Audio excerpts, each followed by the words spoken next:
Hoy! Ikaw! Lumabas ka rito!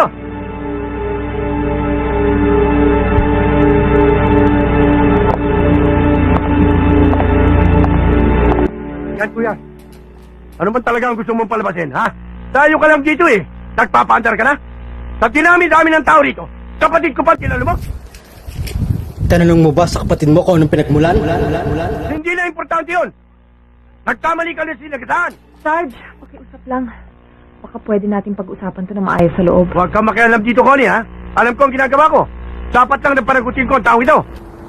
Wala akong dapat panagutan. Umawat lang ako. Awat ba yun nakit ka? Ako nga ang pulis, hindi ko ginagawa yun eh. Pulis ka! Kagampanan mo ang pagiging pulis mo. Itong kapatid mo ang bantayan mo. Sa ginagawa niya pamamakla, tumatay sa harap ng pinto namin. Pagkakalat ng chismis. Yan ang bantayan mo.